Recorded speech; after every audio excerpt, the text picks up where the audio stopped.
అదే RTV app వార్తల్ని క్షణాల్లో చదివే అవకాశం ఉంటుంది. ఒక న్యూస్ పేపర్, ఒక టెలివిజన్ ఛానల్ మీ చేతుల్లో ఎప్పుడూ ఉంటాయి. హాజీ అబ్దుల్ అజీజ్ మనతో ఉన్నారు, ఆయనతో మాట్లాడతాం. అంటే 2019లో వైఎస్ఆర్సీపీ 10కి 10 కైవసం చేసుకుంది. ఆయన న్యాయం చేయలేకపోయారు, అభివృద్ధిలో సున్నా అయిపోయారు.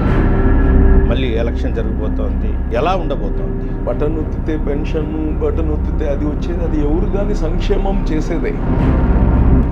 ఎంపీ స్థానం కల్పిస్తున్నారని ఈ మధ్యన బాగా చంద్రబాబు గారు ఈ 14th లోపల నిర్ణయం తీసుకుంటారు. వెల్కమ్ టు ఆర్టీవీ, నేను మీ గయాజ్ని. ఈరోజు మా ముఖ్య అతిథి నెల్లూరు జిల్లా తెలుగుదేశం పార్టీ అధ్యక్షులు హాజీ అబ్దుల్ అజీజ్ మనతో ఉన్నారు, ఆయనతో మాట్లాడతాం. నమస్తే సార్. నమస్కారం అండి.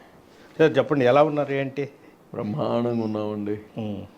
సార్ చెప్పండి, అంటే తెలుగుదేశం పార్టీ అంటే 2019లో వైఎస్ఆర్సీపీ 10కి 10 కైవసం చేసుకున్నది. రేపు 2024లో మళ్ళీ ఎలక్షన్ జరగబోతోంది, ఎలా ఉండబోతోంది? ఒక నమ్మకంతో అవకాశం ఇచ్చారు జగన్మోహన్ రెడ్డి గారికి. దాన్ని పూర్తిగా వాళ్ళు సద్వినియోగం చేసుకోలేదనే భావన ప్రజల్లో ఉంది.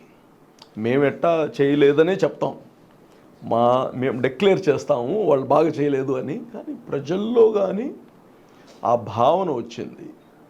ఆంధ్రప్రదేశ్కి ఈ సమయంలో జగన్మోహన్ రెడ్డి గారి పైన పెట్టుకున్న నమ్మకానికి ఆయన న్యాయం చేయలేకపోయారు అనేది ఒక నిర్ధారణకు వచ్చారు ప్రజలు. ఆయనతో పాటు వాళ్ళ ఎమ్మెల్యేలు, వాళ్ళ మంత్రులు కానీ ప్రజలకి ఇచ్చిన ప్రామిసెస్, ఓకే బటన్ ఒత్తితే పెన్షన్ను, బటన్ ఒత్తితే అది వచ్చేది. అది ఎవరు కానీ సంక్షేమం చేసేదే. అభివృద్ధిలో సున్నా అయిపోయారు. కాబట్టి ప్రజలకి రెండు కావాలి. అందరికీ మనం మనం పెన్షన్లు ఇవ్వలేము కదా, అందరు తీసుకోరు కదా. మిగతా వాళ్ళందరికీ ఏం కావాలి? అభివృద్ధి కావాలి, ఇన్ఫ్రాస్ట్రక్చర్ కావాలి. కాబట్టి జగన్మోహన్ రెడ్డి గారు, వైఎస్ఆర్ ప్రభుత్వం కంప్లీట్గా అభివృద్ధిలో ఫెయిల్ అయింది. కాబట్టి almost 75% of the people are unhappy. కాబట్టి వాళ్ళ ఆలోచన మారద్ది, ప్రజల ఆలోచన సాలిడ్ కాదు. ఈసారి కంప్లీట్గా మారుతుందని మా అభిప్రాయం. సార్ వాళ్ళు వై నాట్ 175 అంటున్నారు. అంటే వాళ్ళ ధీమా ఖచ్చితంగా మేము సంక్షేమ పథకాలు ప్రవేశపెట్టాము, అది కూడా జగన్మోహన్ రెడ్డి పలు చోట్ల ఏమంటున్నాడు, మీరు నా ద్వారా ఏదైనా లబ్ధి పొందితేనే నాకు ఓటేయండి అన్నట్టు చాలా ధైర్యంగా ఉన్నాడు. ఒకటండి, ఈ లబ్ధి ఏదైతే ఉందో అది జగన్మోహన్ రెడ్డి భారతీయ సిమెంట్ నుంచి ఇచ్చిన లబ్ధి ఉంటే ఎస్ వేయాలి. లేదా సాక్షి పేపర్ నుంచి డబ్బులు సంపాదించి డబ్బులు ప్రజలకి ఇచ్చుంటే ఎస్ వేయాలి. ఇప్పుడు ఎన్టీ రామారావు గారు పెన్షన్ స్టార్ట్ చేశారు. దాని తర్వాత చంద్రబాబు నాయుడు గారు కొద్దిగా పెంచారు. దాని తర్వాత 75 రూపాయల నుంచి రాజశేఖర రెడ్డి గారు 200 చేశారు. 200 నుంచి 2000 మళ్ళా చంద్రబాబు చేశారు. ఒకసారి ఆలోచించుకుంటే రేపు మళ్ళా కొత్త ముఖ్యమంత్రి వచ్చిన వీళ్ళందరికీ ఇస్తూ ఒక 10% మందికి ఇస్తారు. సో ఆ 10% మందే జగన్ ఇచ్చినట్టు లెక్క. ఆ 10% మందితో గెలిచిపోతాడా? ఈ లబ్ధి ఏ ప్రభుత్వం ఉన్నా పెన్షన్స్ ఇస్తూ వచ్చారు. ఏ ప్రభుత్వం ఉన్నా రేషన్ కార్డు నుంచి వచ్చే ఆ బియ్యాలు, ఆ పప్పులు ఇస్తూ వచ్చారు. అవన్నీ నా సొంతంగా ఇచ్చాను అనుకుంటే అట్ట? ఒక బ్రిడ్జ్ కట్టావా, ఒక ఇండస్ట్రీని తెచ్చావా, ఒక రైల్వే కారిడార్ని తెప్పించావా, ఏం చేసావని నువ్వు చెప్పుకోవడానికి? ఇవన్నీ రన్నింగ్, ఇది జరుగుతూనే ఉంటుంది. ఇప్పుడు రేపు వచ్చి 5 లక్షలు 50 లక్షల మందికి పెన్షన్ ఇస్తున్నాము అని మేము చెప్పలేము. ఎందుకంటే ఎప్పటి నుంచో వస్తున్నాయి, కొత్తగా మేము ఇచ్చేవి కాదు అది. ఈరోజు జగన్మోహన్ రెడ్డి మేమిచ్చే పెన్షన్స్ మీద కొత్త పెన్షనర్స్ వచ్చారు కాబట్టి ఒక 5% 10% పెంచుంటారు. మొత్తం ఆయన ఇచ్చింది ఎందుకు అవుద్ది? ఈ లబ్ధి ప్రభుత్వం లబ్ధి వాళ్ళ హక్కు అది. కాబట్టి దాన్ని జగన్మోహన్ రెడ్డి గారు ఇచ్చాము అని కరెక్ట్ కాదు. దాన్ని ఎవరు కానీ యాక్సెప్ట్ చేయరు అది లబ్ధిగా. మామూలుగా మీరు నెల్లూరు రూరల్ నియోజకవర్గం నుంచి ఒకసారి పోటీ చేశారు. అదేవిధంగా మళ్ళీ సుమారు ఒక 3 సంవత్సరాల వరకు 4.5 సంవత్సరం చేశారు. సడన్గా అంటే వైఎస్ఆర్సీపీ నుంచి శ్రీధర్ రెడ్డి రావడము, టికెట్ అతను చేయడము, అంటే ఇలాంటి పరిస్థితులు ఎవరికైనా బాధ అనిపిస్తుంది. చంద్రబాబు నాయుడు గారు మీకు ఎలాంటి హామీ ఇచ్చాడు? ఒకటి, నేను జిల్లా అధ్యక్షుడిని ప్లస్ ఒక నియోజకవర్గానికి ఇన్ఛార్జ్. అంటే మనం ఎంతసేపటికి ఒక భాగమే మాట్లాడుతున్నాం. జిల్లా అధ్యక్షుడు అనేది మర్చిపోయి ఒక నియోజకవర్గానికి ఇన్ఛార్జ్ అని మాట్లాడుతున్నాం. నేను అక్కడ కంటెస్ట్ కానీ చేశాను. గుడ్. ఇప్పుడు ఉండే పరిస్థితుల్లో తెలుగుదేశం పార్టీ ఒక నిర్ణయం తీసుకుంది. నెల్లూరు మీరు ఇందాక చెప్పినట్టు 10కి 10 ఓడిపోయి ఉన్నాం. మొన్న మున్సిపల్ ఎలక్షన్స్ ఓడిపోయాం. దీంట్లో ఎన్నో అరాచకాలు, ఎన్నో దుర్మార్గాలు జరుగున్నాయి. అయినా అవన్నీ కౌంట్కి రావు. ఈరోజు నెల్లూరుని ఒక డీప్ రిపేర్ చేయకపోతే దీన్ని నెల్లూరు జిల్లా స్లైడ్ అయిపోద్ది, ఓడిపోయేలాగా కొండపై నుంచి జారిపోద్ది. దీన్ని ఒక బ్రేక్ వేయాలనేది చంద్రబాబు గారు ఆలోచన. అందులో భాగంగానే శ్రీధర్ రెడ్డిని తీసుకోవాలని ఒక నిర్ణయం తీసుకున్నారు. ఒక నిర్ణయం తీసుకున్నప్పుడు కొన్ని సైడ్ ఎఫెక్ట్స్ ఉంటాయి. అయితే ఈ నిర్ణయము రాష్ట్రం మొత్తం పైన ప్రభావితం చేస్తుంది అనే ఒక ఆలోచనతో మాట్లాడి అందరం ఒక అవగాహనకు వచ్చి ఆ నిర్ణయం తీసుకున్నాం. కొద్దిగా కఠినమైన నిర్ణయమే అయినా కొన్నిసార్లు రాష్ట్రానికి మేలు జరగాల్సినప్పుడు కొన్ని త్యాగాలు తప్పవు. అయితే నా గౌరవం, నా మర్యాద, నా ప్రాముఖ్యత ఇంకా పెంచారు తప్ప చంద్రబాబు నాయుడు గారు, తెలుగుదేశం పార్టీ. ఇవన్నీ రాబోయే రోజుల్లో ఒక మైనార్టీగా ఆయన ఏం చేస్తే బాగుంటుంది అనేది ఆయన నిర్ణయం తీసుకుంటారు. వారు నాకు అనేక హామీలు ఇచ్చారు. అవన్నీ 1 to 1 చెప్పుకుని అవన్నీ అందరికి చెప్పాల్సిన అవసరం లేదు. అంటే మామూలుగా ఏంటంటే మీకు ఎంపీ స్థానం కల్పిస్తున్నారని ఈ మధ్యన బాగా ప్రచారం అయితే జరుగుతుంది. అది మీకు నెల్లూరు ఎంపీ టికెట్ ఇస్తారని బాగా ప్రచారం అయితే జరుగుతుంది. ఇవన్నీ స్పెక్యులేషన్స్ అండి, స్పెక్యులేషన్స్. నెల్లూరు కోసం కానీ మంచి క్యాండిడేట్ని చూస్తున్నాము. చంద్రబాబు గారు ఇవన్నీ డైనమిక్ డెసిషన్స్. యుద్ధంలో అవతల వ్యక్తి వేసే అడుగుల్ని బట్టి మనం రియాక్ట్ అవుతుంటాము. కొన్ని నిర్ణయాలు మారుతుంటాయి, కొన్ని నిర్ణయాలు తీసుకోవాల్సి వస్తాయి. స్టాటిక్ కాదు రాజకీయాలు. సో ఆ టైంలో, ఆ సమయంలో ఆ సందర్భానికి ఏది కరెక్టో అది తీసుకుంటాము. అయితే తొందరలో అది కానీ చంద్రబాబు గారు ఈ 14th లోపల నిర్ణయం తీసుకుంటారు. దాన్ని కానీ మంచి వ్యక్తిని చూస్తూ ఉన్నారు. అంటే 10 నియోజకవర్గాల్లో టీడీపీ అభ్యర్థులు అంటే ఇప్పటికే సూలూరుపేట, ఆత్మకూరు, అదేవిధంగా ఉదయగిరి ప్రకటించలేదు. త్వరలోనే ప్రకటిస్తారా? అదేవిధంగా మీరు 2024 మొత్తం మళ్ళీ ఎలా ఉండబోతుంది అసలు ఎలక్షన్? ఒకటి,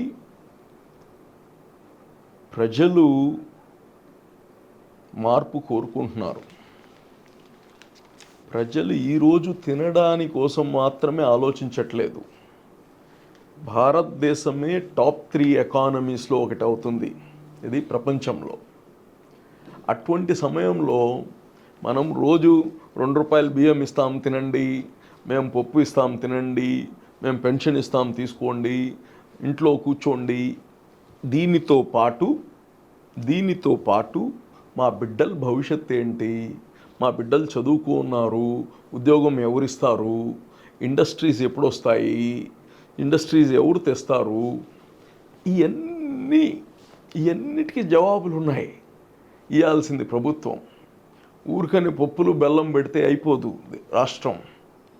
అందరూ తిని బ్రతకడానికే కాదు కదా, భవిష్యత్తు ఉంది కదా.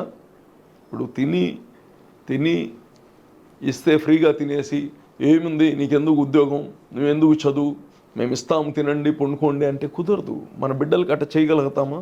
ఈరోజు చదివిస్తున్నాం, ఉన్నత చదువులు చదివిస్తున్నాం.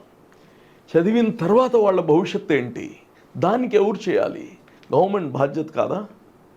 ఆ బాధ్యత లేనందువల్లే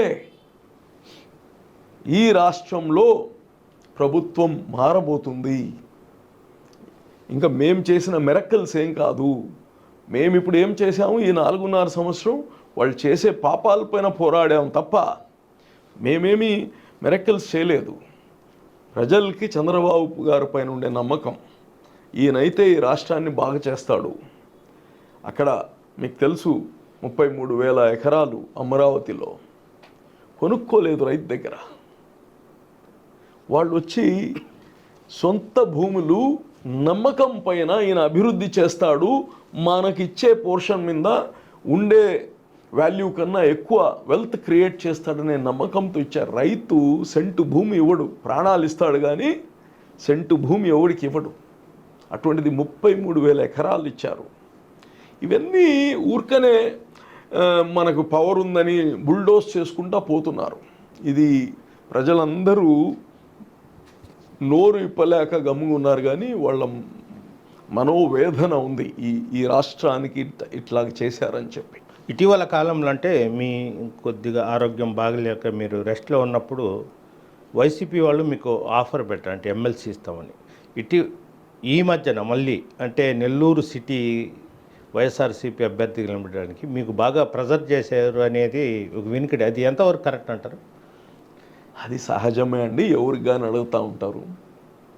మేము కానీ చాలామందిని వాళ్ళని పిలుస్తూ ఉంటాం, వచ్చేయకూడదా, మా ప్రభుత్వం వస్తుంది, ఇంకేముంది వైసీపీ అయిపోయింది కదా అని మేము పిలుస్తుంటాం, వాళ్ళు పిలుస్తుంటారు.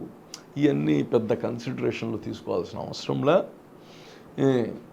ఏదేమున్నా తెలుగుదేశంని మేము ఇక్కడ మా సారథ్యంలో 10 నియోజకవర్గాలు ఇక్కడ పని వాళ్ళకి గెలిపించడంలో కానీ కొద్దిగో గొప్ప కష్టపడాల్సిన అవసరం ఉంది కాబట్టి నేను దీన్ని ఒక టార్గెట్గా తీసుకున్నా. ఈ నెల్లూరు జిల్లాని గతంలో కాకుండా మంచి రిజల్ట్స్ తీసుకురావాలి. నా సంతోషం మొత్తము దీన్ని గెలిపించడంలోనే ఉంటుంది. ఈసారి ప్రభుత్వం తెలుగుదేశంది తెచ్చుకోవడంలో నా విజయం. అజీజ్ భాయ్ మామూలుగా ప్రశాంతంగా వ్యాపారాలు చేసుకుంటూ వెళ్ళిపోయే అజీజ్ భాయ్ ఏదో ఒక కమ్యూనిటీకో లేకుంటే ఏదో అట్లా వచ్చి కమ్యూనిటీకే ఏదో ఇది చేయాలనే ఉద్దేశం వస్తే రాజకీయాల్లో బాగా అతనికి వ్యాపారాలే చిన్న భిన్నం చేసి ఇది చేశారంటారు. అది కరెక్టే అంటారా? కొంత భాగం కరెక్టు. ఏది కానీ మనకు డిసిప్లైన్గానే ఉండాల్సిన అవసరం ఉంది. రాజకీయాల్లో వచ్చి పోగొట్టుకున్నారు అంటే అది కంప్లీట్గా నేను రాజకీయాల వల్లే అని చెప్పను. కొంతమంది దుర్మార్గులు ఉన్నారు రాజకీయాల్లో, ఇతరులు జీవితాల్లో ఎంటర్ అవ్వాలి అనుకునేవాళ్ళు. అయితే రాజకీయాల్లో వచ్చిన దానివల్ల కొద్దిగా ఫోకస్, ఈ ప్రజా జీవితం ఏంటంటే ఉదయం లేచినప్పటి నుంచి మనుషులు రావడం, అది ఒక వాళ్ళకి సేవ చేయడం, అది ఒక అనుభూతి, అది ఒక వ్యసనం. కానీ నాకు అడిగితే సహాయం చేయడం కానీ వ్యసనం. దాన్ని కానీ పంక్చువల్గా చేసుకోవాలి, డిసిప్లైన్గా చేసుకోవాలి. చేసుకుంటే వ్యాపారాలు కానీ బాగా చేసుకోవచ్చు ప్రజా జీవితంలో. అయితే కష్టం. నిన్న గల్లా జయదేవ్ గారు లాస్ట్ స్పీచ్ చూశాను నేను. సో ఆయన ఎంత refined business man and a good politician also. తను చెప్తున్నాడు, నా ఫోకస్ మిస్ అయిపోతుంది, నేను ఇక్కడ చేసే సేవ ఇక్కడ ఎక్కువ మందికి నేను ఎంప్లాయ్మెంట్ ఇవ్వగలుగుతాను, ఇక్కడ ఎక్కువ దేశానికి సేవ చేయగలుగుతాను అనిపిస్తుందని చెప్పి నేను విరమించుకుంటున్నానని చెప్పారు. ఆల్మోస్ట్ నా ఆలోచనలు కానీ అటువంటివే. ఒక 2-3 వేల మందికి ఉద్యోగాలు ఇస్తున్నాం మేము. నా ఆలోచన ఇంకో 10,000 మందికి ఉద్యోగాలు ఇవ్వాలి అనే ఒక ఆలోచన ఉండే వ్యక్తిని నేను.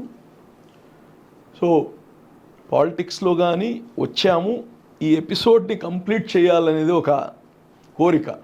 గెలిపియాలి, మనం తెలుగుదేశం సిద్ధాంతాలకి ఇష్టపడాము. ఇప్పుడు ఈ సిద్ధాంతాల వల్ల రాష్ట్రం బాగుపడుతుందని నమ్ముతున్నాం. అండ్ చంద్రబాబు గారి పైన నమ్మకం ఉంది. ఈ రాష్ట్రం నిజంగా కానీ, రాజకీయాలు మాట్లాడట్లే నేను, నిజంగా కానీ ఇప్పుడు పోయే మార్గం, జగన్మోహన్ రెడ్డి వ్యక్తిగా నేను తప్పు చెప్పట్లేదు, వ్యక్తిగా చెప్పట్లే, అతని పాలసీస్, ఈ పాలసీ ఈ రాష్ట్రానికి మంచిది కాదు. ఇప్పుడు ఎదిగే పిల్లలకి, చిన్న పిల్లలు, దోగాడే పిల్లలకి ఇచ్చే భోజనం వేరు. ఇది దోగాడే పిల్లలకి ఇచ్చే భోజనం వేరు, ఎదిగే పిల్లలకి ఇచ్చే భోజనం వేరు. అలాగా మనం ఎదిగిన పిల్లలకు కానీ జగన్మోహన్ రెడ్డి ఇంకా ఫారెక్స్, హార్లిక్స్లు ఇస్తూ ఉన్నారు. మనకు శక్తి సామర్థ్యాలు పెంచాలి, భవిష్యత్తుకి మనం గ్యారంటీ ఇవ్వాల్సిన అవసరం ఉంది. ఒక మార్గం చూపించాలి యువతకి, వ్యాపారస్తుల్ని తయారు చేయాలి. ఇవన్నీ this government is failed, no doubt about it. కొన్ని దగ్గరలో జగన్మోహన్ రెడ్డికి మంచి మార్కులు ఉండొచ్చు, కానీ ఓవరాల్ పైన హీజ్ ఎ ఫెయిల్యూర్. అందుకోసం నేను చెప్పేది ఏంటంటే, నేను ఈ తెలుగుదేశం సిద్ధాంతం నాకు నచ్చింది కాబట్టి నేను ఈ పక్క ఉన్నాను. దీన్ని గెలిపియాలి, ఈ ప్రభుత్వం తెచ్చుకునేదాకా నేను చేస్తాను. దాని తర్వాత చంద్రబాబు గారు ఏం చేయదలుచుకుంటున్నారు, నేనేం చేస్తాను అనేది ఒకటే చెప్తున్నారు. ఇప్పుడు కేవలము జగన్మోహన్ రెడ్డి అంటే ఎస్సీసు, ఎస్టీసు, మైనార్టీసు, బీసీలకు ఒక ప్రత్యేక స్థానం ఇస్తున్నారు. తెలుగుదేశం పార్టీ అలా ఇవ్వడం లేదనేది కూడా విమర్శింది. ఇప్పుడు నెల్లూరు జిల్లా చూసుకుందాం, వాళ్ళు ఫస్ట్ బీసీ నెల్లూరు సిటీ ఇచ్చారు, అక్కడి నుంచి నర్సరావుపేట చేశారు, ఇప్పుడు మైనార్టీకి ఇచ్చారు.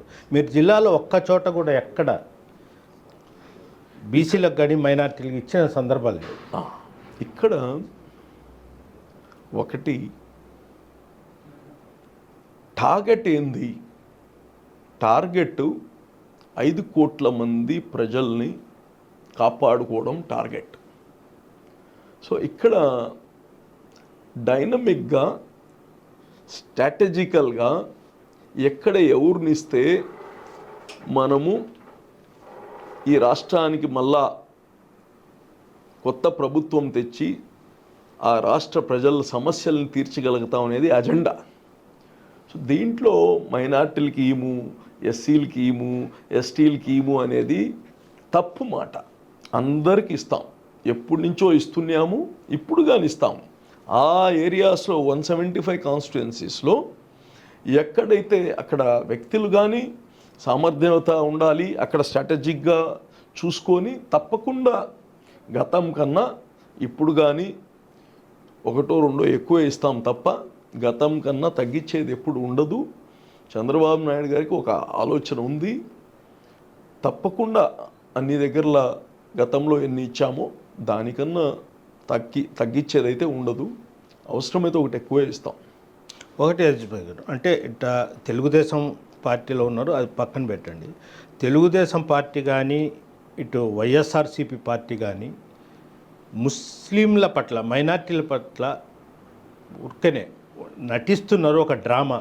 అంటే మీకు నెల్లూరు రూరల్ టికెట్ ఇచ్చేటప్పుడు చివరి క్షణంలో ఇచ్చారు, ఇప్పుడు కూడా అనిల్ కుమార్ని అక్కడ పంపించేసి చివరి క్షణంలో ఇచ్చారు. అంటే ఇది ఒక మైండ్ గేమ్, ఏదో ముస్లింలకు కన్నీళ్లు తుడిచినట్టే ఉందని భావించుకోవచ్చా?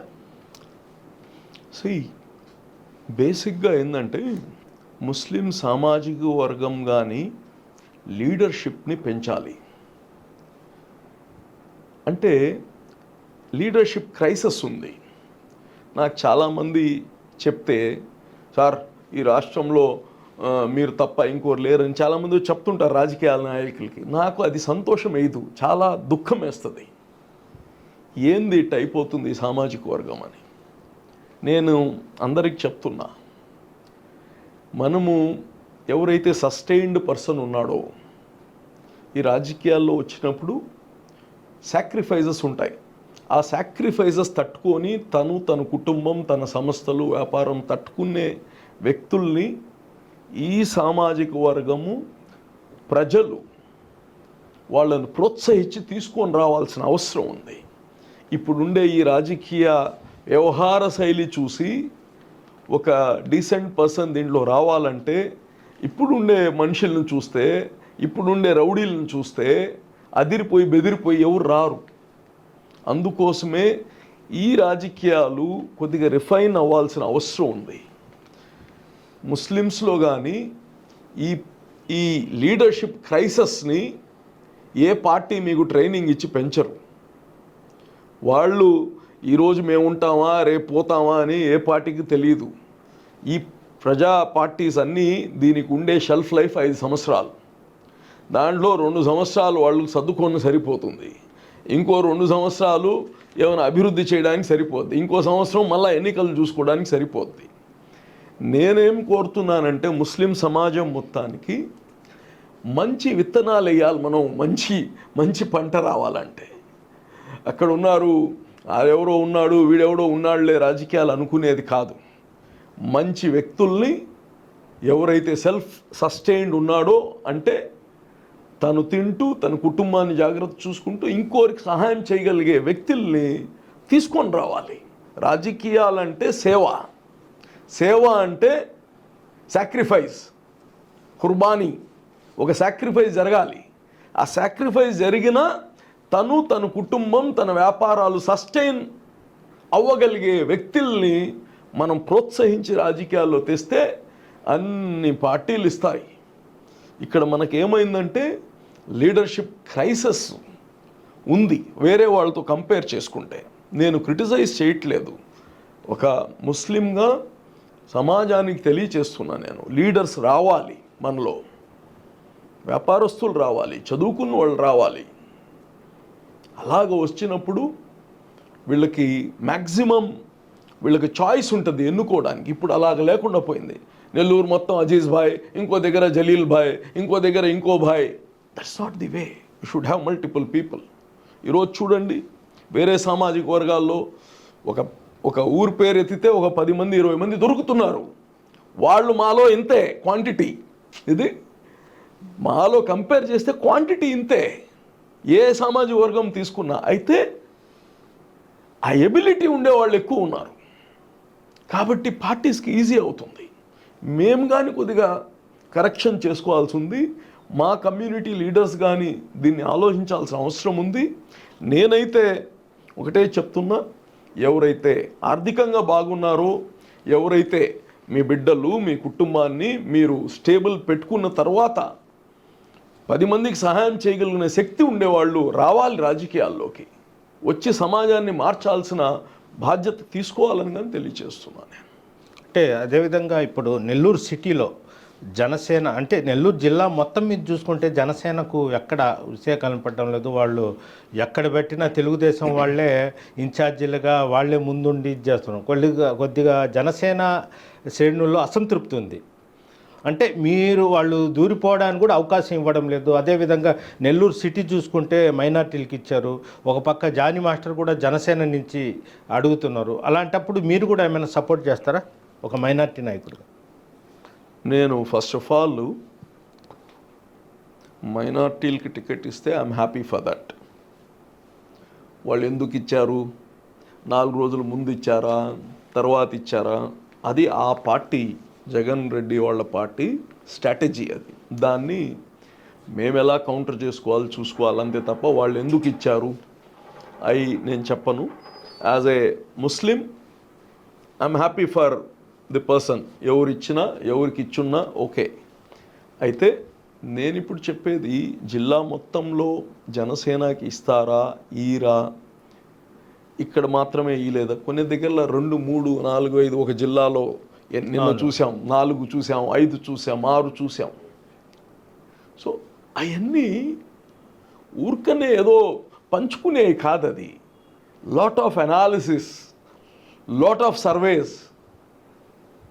యూనో అనుభవమైన వ్యక్తి చంద్రబాబు గారు, మంచి మంచి ఆలోచన, ఏదో సాధించాలనే తాపత్రయం ఉండేవాళ్ళు పవన్ కళ్యాణ్ గారు.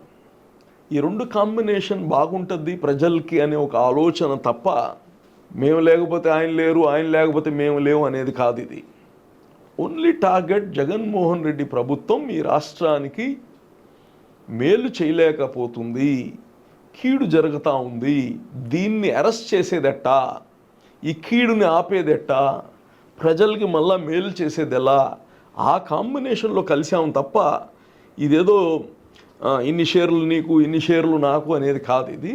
సో ఆ గోల్ని అచీవ్ అవ్వడానికి కొన్ని దగ్గరలో ఎక్కువ మందిని ఇచ్చుంటారు, కొన్ని దగ్గరలో తక్కువ మందిని ఇచ్చుంటారు, అంతే తప్ప దీన్ని ఏదో పంచుకునేది కాదు. ఇది ప్రతి దాంట్లో పంచుకోవడం కాదు, ఎంచుకొని మంచి వ్యక్తుల్ని టార్గెట్ని రీచ్ అవ్వడమే ఈ యొక్క అలయన్స్ యొక్క మెయిన్ గోల్. ఇది అలాగే ఇప్పుడు మీరు కూడా కొద్ది రోజులు జగన్మోహన్ రెడ్డి అంటే వాళ్ళ ఫాదరు రాజశేఖర్ రెడ్డి మంచి పనులు చేశాడు, ఇది వాళ్ళ కొడుకు కూడా చేస్తాడని, అంటే ఓట్లు కూడా అట్నే వేశారు జనం, ఒక్కసారి ఛాన్స్ ఇద్దామని. మీరు కూడా కొంతకాలం ఇది చేశాడు, మళ్ళీ ఆ పార్టీ అధికారంలోకి రాకముందే మీరు వెనక్కి వచ్చారు. అంటే ఆ పార్టీ విధానాలు, టీడీపీ విధానాలు బట్టి మీకు ఎలా అనిపిస్తావు? రెండిట్లో తేడా ఒకటే అండి, రాజశేఖర్ రెడ్డిని మేము రాజకీయాలుగా చూడలేదు ఎప్పుడు. అంటే మేము చిన్నపిల్లలం అయితే మా సామాజిక వర్గంలో ఎక్కడ చూసినా కాంగ్రెస్ అనేవాళ్ళు ఎక్కువ మంది. రాజశేఖర్ రెడ్డి బాగా చేశారు అని పిల్లలకి 4% ఇచ్చారు, ఇవన్నీ ఉన్నాయి. ఆయన sudden death, it was a big shock to the Andhra Pradesh, no doubt about it. అయితే ఆయన ఎపిసోడ్ అక్కడికి అయిపోయింది, అది కాంగ్రెస్ ఎపిసోడ్, అది వైఎస్ఆర్సీపీ కాదు, అది కాంగ్రెస్. అది కాంగ్రెస్కి ఒక పాలసీ, దేశం మొత్తం ఒక పాలసీ ఉంటుంది. కాంగ్రెస్ అయితే ఆయన వాళ్ళు ఇష్టంగా ఏమంటే అవి చేయలేరు. ఏ స్టేట్కి ఆ స్టేట్ కొత్త స్కీమ్స్ అటు చాలేరు, దేశం మొత్తంగా ఒక యూనిట్గా చూస్తారు. అయితే ఇక్కడ జగన్మోహన్ రెడ్డి గారు ప్రజలు పెట్టుకున్న, అంటే ప్రజలు ఓవర్ ఎక్స్పెక్టేషన్స్ పెట్టుకున్నారేమో ఆయన పైన. ఎందుకంటే రాజశేఖర్ రెడ్డి గారు చేసిన పనులు, ఈయన ఇచ్చిన అంటే ప్రజలకి చాలా దగ్గర పోవడం, వాళ్ళతో మమేకం అవడం, వాళ్ళకు ముద్దులు పెట్టడం, సో అంత క్లోజ్నెస్లో ప్రజలు చాలా ఎక్కువ ఎక్స్పెక్ట్ చేశారు. చాలాసార్లు సినిమాకి ఓవర్ అడ్వర్టైజ్మెంట్ అయిపోయినా ఆ సినిమా కొద్దిగా వర్త్ ఉన్నా అసలు దేనికి పనికి రాదురా ఇంత హైప్ ఇచ్చారన్నట్టుగా ఈయన పైన ఎక్స్పెక్టేషన్స్ ఎక్కువ అయిపోయాయి కాబట్టి 151 మందిని గెలిపించారు. సో దానిపైన ఆయన ఆ ఎక్స్పెక్టేషన్స్ని ఆయన దాన్ని సాటిస్ఫై చేయలేకపోయాడు ప్రజలకి. అది ఒక పెద్ద ఆయనకి డ్రాబ్యాక్ అయిపోయింది. అభివృద్ధిలో కంప్లీట్ జీరో అయిపోయాడు. కాబట్టి మేము కానీ ఏంటంటే చదువుకున్న వ్యక్తులమి, వ్యాపారస్తులమి, కనీసం బేసిక్ ఎథిక్స్ లేనటువంటి వాళ్ళని ఎక్కువ మందిని తీసుకొని వచ్చేసాడు ఆయన. ఆయన చుట్టుపక్కల ఉండే గ్యాంగ్ని మొత్తం ఎమ్మెల్యేలు చేపించేశాడు. వాళ్ళకి ఆ లెవెల్ ఆఫ్ ఇది లేదు, ప్రజలు మంచి చెడ్డ లేదు, వాళ్ళతో మేము కలవలేకపోయాం, అంతే, వేరేదేం లేదు. రెండోది, చంద్రబాబు గారి పాలనలో అభివృద్ధి చేయగలిగాము. ఒకవేళ మేము అట్నుంచి ఇటు రాకపోయి ఉంటే 5,000 కోట్ల అభివృద్ధి చేయలేము. ఇక్కడ కేంద్ర మున్సిపల్ శాఖ మంత్రి అంటే అర్బన్ మినిస్టర్ వెంకయ్య నాయుడు గారు, రాష్ట్ర అర్బన్ మినిస్టర్ నారాయణ గారు, అప్పుడు తెలుగుదేశం బీజేపీ ఒక అలయన్స్ ఉంది. నేను మాత్రమే వీళ్ళకి వ్యతిరేకం ఉంటే ఒక్క ₹1 పని నెల్లూరులో చేయలేము. ఎందుకంటే I am the decision maker. President వచ్చి నెల్లూరుకి 1000 కోట్లు ఇస్తానన్నా నాకు వద్దు అంటే వద్దు, నా ప్రజలకి ఇది అరగదు అంటే అరగదు, నా ప్రజలకి ఇది మంచిది అంటే మంచిది. ఆ డెసిషన్ నేను తీసుకోవాలి యాజ్ ఎ మేయర్. సో ఈరోజు 5,500 కోట్లు చేయగలిగామంటే ఆ వర్టికల్ కేంద్ర మంత్రి, రాష్ట్ర మంత్రి, నేను ఒక ఊరు వాళ్ళమి, ఒక దగ్గర వాళ్ళమి ఉన్నాం కాబట్టి చేయగలిగాం. టైం కూడా కలిసి వచ్చింది అంతే తప్ప ఈ రాజకీయాల్లో మీ అందరికీ నేను మళ్ళా చెప్తున్నా, నేను 1000 కోట్ల వ్యాపారం చేస్తునేవాడిని, నేను నష్టపోయాను తప్ప నేను ఇక్కడి నుంచి అక్కడికి, అక్కడి నుంచి ఇక్కడికి మారి ఆర్థిక అభివృద్ధి చెందాలను, రాజకీయంలో ఎక్కడో వెళ్ళాలని కాదు. నేను నా ఊరికి వచ్చిన దానికి 75 సంవత్సరాల తర్వాత ఒక ముస్లింగా మేయర్ అయిన దానికి నేనేం చేయకుండా అయిపోతే సమయం ఉంది కదా, నాకు కానీ ఎక్స్పైరీ 5 సంవత్సరాలు ఏం చేయలేదనుకోండి, నేను ఫలానా వ్యక్తికి విధేయుడికి కాదు నేను వచ్చింది రాజకీయాలకి, ఫలానా వ్యక్తి ఇంట్లో పనిచేయడానికి కాదు వచ్చింది.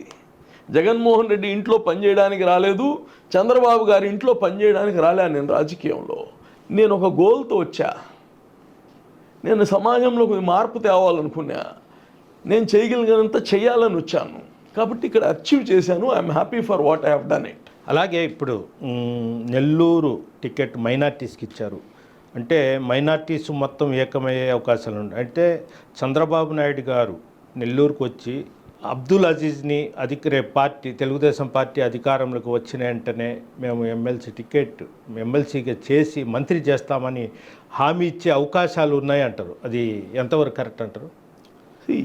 అంటే లేకుంటే ముస్లిమ్స్ సామాజిక వర్గం నమ్మదని భావంతో.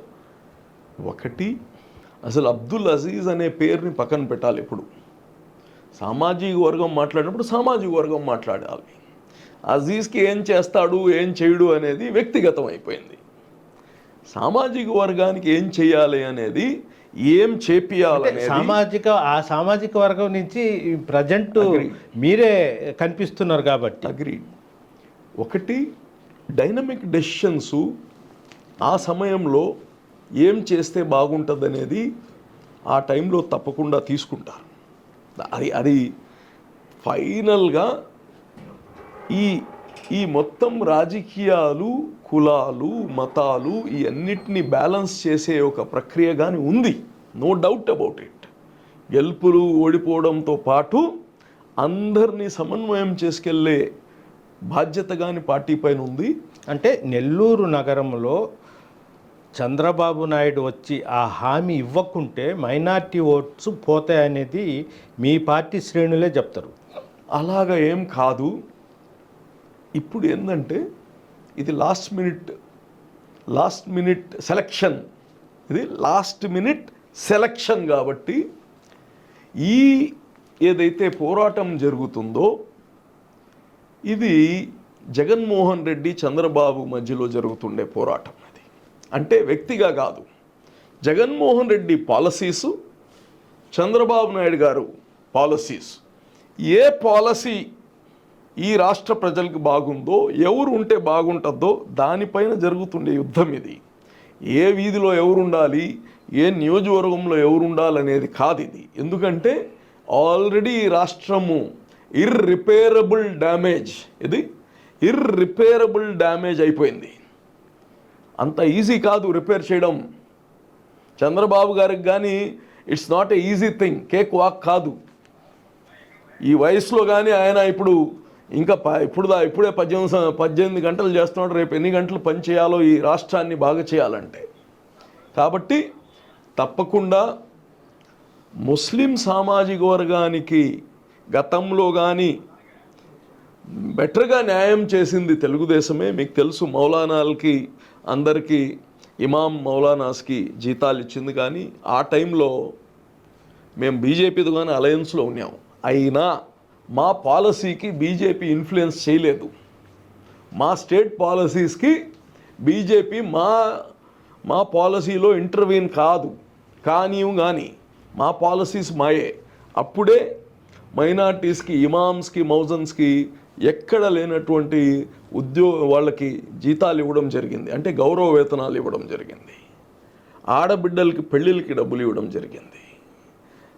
మస్జిద్స్కి దానికి అన్ని రిపేర్స్కి, అంటే సంవత్సరానికి ఒకసారి రంజాన్ పండగకి ప్రతి సంవత్సరానికి రిపేర్స్ అండ్ మెయింటెనెన్స్కి డబ్బులు ఇచ్చేవాళ్ళమే. వాళ్ళ బిజినెస్ కోసం లోన్స్ ఇచ్చేవాళ్ళమే చిరు వ్యాపారస్తులకి. ఎందుకంటే మైనార్టీ కమ్యూనిటీ మొత్తము చేతి వృత్తులు పనిచేసేవాళ్ళు, వాళ్ళకి లోన్స్ ఇచ్చేవాళ్ళమే. షాదీ మంజిల్ కట్టించాం. మాకు ముస్లిమ్స్కి మీకు ఎక్కడ పోయినా రాజకీయ నాయకులు అడిగేది శ్మశానం వేయండి అని. మేము ఆ శ్మశానాన్ని ఎంతో పుణ్యస్థలం లాగా చూస్తాం. ఎందుకంటే మా ఆత్మీయులు, తండ్రులు, తల్లి, మన బిడ్డలు, ఫ్రెండ్స్, స్నేహితులు, బంధువులు, మనము లాస్ట్కి పోవాల్సింది అక్కడ. కుక్కలు పందిళ్ళు తిరిగే స్థలం కాకూడదు అది. దాన్ని బాగా చేసాం. ఇది we have done beautiful things. షాదీ మంజిళ్ళు కట్టించాం, మైనార్టీ గురుకుల పాఠశాలలు కట్టించాం. ఇవి ఏవి వీళ్ళు చేయలేకపోయారు. అది ప్రేమ మనస్సులో నుంచి రావాలి, ఊరికనే అవసరానికి చేసేది కాదు. ఒకటి తప్పకుండా ముస్లిమ్స్లో కానీ, ముస్లిమ్స్ అనేది ఒక సపరేట్ కాదండి. మనం కానీ ఈ రాష్ట్రంలో ప్రజలు, మా బిడ్డలు ఇంజనీర్లు చదువుతున్నారు, మా బిడ్డలకు ఉద్యోగం లేదు, మా బిడ్డలకి వ్యాపారాలు లేకుండా పోతున్నాయి. ఇవన్నీ అందరిలాగే మాకు కానీ. కాబట్టి అందరూ కోరుకునేది మేము కానీ కోరుకుంటున్నాం, ఒక మంచి ప్రభుత్వం కావాలి అని. దానికి చంద్రబాబు లాంటి అనుభవమైన వ్యక్తి ఈసారికి మాకు తప్పనిసరిగా కావాలి అనేది ముస్లిం సమాజం యొక్క ఆలోచన. కానీ మేము ఎవరికో ఒత్తాసు పలకాల్సిన అవసరం లేదు. కంటిన్యూగా రేపు తెలుగుదేశం పని బాగా చేయకపోతే ఇంకోరికి వేసుకుంటారు. ఈరోజు జగన్మోహన్ రెడ్డి బాగా చేయలేదు కాబట్టి తప్పనిసరిగా చంద్రబాబు నాయుడు గారికి ఈసారి ఓటేసి రాష్ట్రాన్ని కాపాడుకునే దాంట్లో ముస్లిం సామాజిక వర్గం కానీ ప్రధాన పాత్ర తీసుకుంటుంది అనేది నా ఆలోచన. సార్, చివరిగా షర్మిల కాంగ్రెస్ పార్టీలోకి రావడం వల్ల ఇటు వైఎస్ఆర్సీపీకి నష్టమంటారా, టీడీపీకి నష్టమంటారా? చాలామంది నేను చూస్తూ ఉన్నాను. ఈవెన్ విజయసాయి రెడ్డి గారు పార్లమెంట్లో షర్మిల ప్రస్తావన తీసుకొచ్చారు. మేము వాళ్ళ ఇంట్లో చీలికలు తెచ్చామంటారు. ప్రతి ఇంట్లో ఆస్తి గొడవలు ఉండేదే. ఇది ఆస్తి ఉంటే ఆ గొడవలు, ఆస్తి లేకపోతే నాకు గౌరవించలేదనే గొడవ. ఈ ఇళ్ళకి ఆస్తి గొడవలు ఉన్నాయి. అది దాన్ని 4 గోడల మధ్యలో తేల్చుకోవాల్సిన విషయాన్ని బజార్లో పెట్టుకున్నారు. దీన్ని తీసుకువచ్చి ఎవరినో ఒకరిని పూసేయడం. మీరు ఒకసారి ఆలోచిస్తే వాళ్ళు చిన్నాన్ని చనిపోయినప్పుడు కానీ ఎవరిని పూసేశారండి? తీసుకొచ్చి చంద్రబాబు గారిని పూసేశారు. కోడి కత్తికి ఎవరు పూసేశారండి? చంద్రబాబుకు పూసేశారు. ఇది ఒక స్టాండర్డ్ ఫార్మెట్. ఇది వాళ్ళ ఇంట్లో రేపు భార్య అన్నం బాగా వండకుండా అట్ల కాడుతో కొడితే చంద్రబాబు పైన చెప్తారు. ఇది ఒక స్టాండర్డ్ అయిపోయింది. అయితే దీర్ఘంగా ఆలోచించి చూస్తే యాంటీ ఇన్కంబెన్సీ ఓటు, జగన్కి ఓటు వేయకూడదు అనుకున్న వాళ్ళకి ఎవరండి ప్రత్యామ్నాయం? తెలుగుదేశం పార్టీయే కదా. ఇప్పుడు జగన్కి ఓటు వేయకూడదు అనుకున్న వాళ్ళకి ఇంకో ఆప్షన్ వచ్చింది. ఇప్పుడు ఎవరికి నష్టం? షర్మిల వల్ల మాకు లాభమా నష్టమా? ఆ ఓటు 100% మాకే. ఎందుకంటే రాష్ట్రం బాగుపడాలంటే, జగన్ పాలన పైన విసిగిపోయిన వాళ్ళకి వేరే ఆప్షన్ లేదు. ఇప్పుడు కాంగ్రెస్ని ఆప్షన్గా క్రియేట్ అయ్యారు. కాబట్టి మాకు వచ్చే ఓటు 1, 2, 3% పోవాల్సిందే. కానీ షర్మిలాని తీసుకొని వచ్చిన దానివల్ల మాకు లాభం ఏంది? ఇంకా చెప్పాలంటే జగనే ఇంత చేశారేమో, అది కానీ మాకు తెలియదు. సో మేమెందుకు వాళ్ళ ఇంట్లో గొడవలు పెట్టి తెచ్చేది కాదు.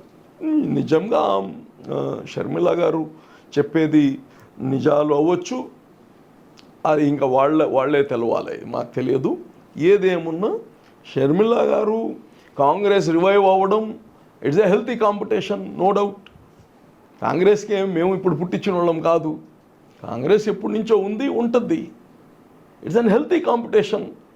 మామూలుగా ఏంటంటే యాంటీ గవర్నమెంట్ ఓట్స్ మొత్తము టీడీపీకి పడాలి. అలాంటిది షర్మిల వచ్చింది కాబట్టి ఈ ఓట్లు రాజశేఖర రెడ్డిని చూసో లేదంటే కాంగ్రెస్ మీద అభిమానంతో అట్లా పోయే అవకాశాలు ఉండే, దాంతో ఓటు శాతం తగ్గుద్ది టీడీపీ కంటే. ఆఫ్ కోర్స్ నేను అదే చెప్తుండేది.